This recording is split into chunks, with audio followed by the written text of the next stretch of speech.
Why the hell do I drink so much? I actually really don't know.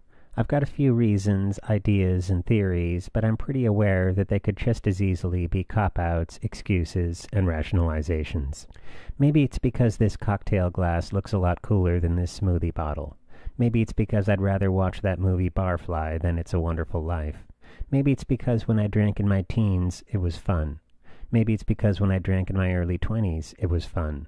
It's hard to say whether or not I still enjoy it now, but I can definitely say for sure that it's fun or that it used to be fun. Maybe it's because for some reason I find this drunken, depressed, and downtrodden old man infinitely less irritating than this sprightly, healthy, optimistic man of the same age. Maybe it's because I used to think it was a grown-up, adult thing to do. Maybe it's because I still sort of think it's a grown-up, adult thing to do. Maybe it's because I've convinced myself that sobriety is tedious. Maybe it's because I still have some sort of adherence to the romantic image of the Byronic hero. If you don't know what a Byronic hero is, look it up on Wikipedia. It's pretty interesting.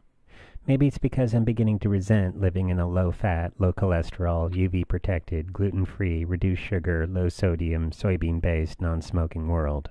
Maybe it's because I'm fairly convinced that Animal House would have been a slightly less entertaining movie if they were drinking Hawaiian Punch at the toga party. Maybe it's because I figure if you take decongestants to treat a stuffy nose and aspirin to treat a headache, then why not alcohol to treat various inner demons? I'm just surprised that doctors don't advertise it on TV as the finest intoxicating depressant available without a prescription.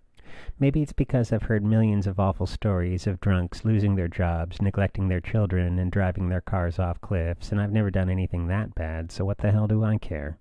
Maybe it's because, though I understand and respect that Aerosmith needed to sober up in order to save their own lives, it's hard not to notice that most of their music totally sucks eggs now. Maybe it's because I still expect to be able to be creative when drunk, as your inhibitions are theoretically lowered, even though I've proven to myself time and time again that I'm generally pretty stupid when my inhibitions are lowered. Maybe it's because when I'm drunk, I get what I can only describe as a hazy sort of clarity, even if only for a moment. Maybe it's because I'm generally kind of detached from my own emotions, but when I'm drunk, it's a lot easier to figure out if I'm happy, sad, or totally pissed off about something. Maybe it's because I'm uncomfortable around people and I always feel like I'm making an ass out of myself, so I figure I may as well make an ass out of myself and just not remember it the next day. Maybe it's because I don't care about anything, and this is a good way to say, the hell with it. Maybe it's because I care too much about everything, and this is a way to deal with the frustration.